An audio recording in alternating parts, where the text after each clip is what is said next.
প্রধান উপদেষ্টা ডক্টর মোহাম্মদ ইউনূসের পদত্যাগের ভাবনার মধ্য দিয়ে দেশের রাজনীতিতে ছোটখাটো একটা ভূমিকম্প বয়ে গেল। অবশ্য সেই কম্পন মিলিয়ে যেতেও সময় লাগেনি। অন্যান্য উপদেষ্টা এবং রাজনৈতিক দলগুলোর তৎপরতায় পদত্যাগের সিদ্ধান্ত থেকে সরে এসেছেন ডক্টর মোহাম্মদ ইউনূস। প্রায় ২৪ ঘণ্টার উত্তপ্ত পরিস্থিতির পর দেশের রাজনীতিতে বয়ে গেছে ঠান্ডা বাতাস। বলা বাহুল্য, প্রধান উপদেষ্টা কোথায়ও প্রকাশ্যে তার পদত্যাগের ভাবনা শেয়ার করেননি। নানা ইস্যুতে ত্যক্ত বিরক্ত হয়ে উপদেষ্টা পরিষদের বৈঠক এবং কাছের কয়েকজনের সঙ্গে তিনি তার অভিপ্রায় জানিয়েছেন। এরপরেই বিদ্যুৎ গতিতে বিষয়টা বাইরে চলে আসে। একইভাবে পদত্যাগের চিন্তা থেকে সরে আসার ক্ষেত্রে কয়েকটি শর্তের কথাও রুদ্ধদ্বার বৈঠকে সংশ্লিষ্টদের জানিয়ে দিয়েছেন তিনি।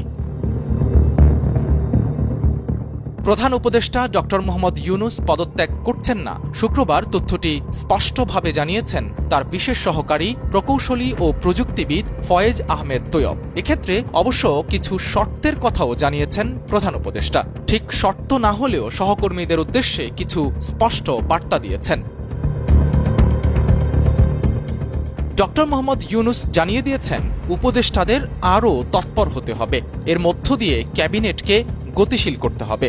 উপদেষ্টাদের এমনভাবে কাজ করতে বলেছেন যেন পরিবর্তনটা দৃশ্যমান হয়, মানুষ যেন অগ্রগতিটা বুঝতে পারে, কিংবা দৃশ্যমান অগ্রগতি জনতার সামনে উপস্থাপন করতে হবে এবং এ ব্যাপারে কোনো দ্বিমত থাকতে পারবে না।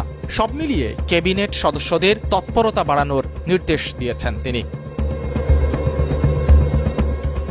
রাজনৈতিক দলগুলোর সঙ্গে নিবিড় যোগাযোগের ওপর গুরুত্ব আরোপ করেছেন প্রধান উপদেষ্টা। তিনি রাজনৈতিক দলগুলোর সঙ্গে নিয়মিত বসা এবং বিভিন্ন বিষয়ে মত বিনিময়ের ইচ্ছা ব্যক্ত করেছেন।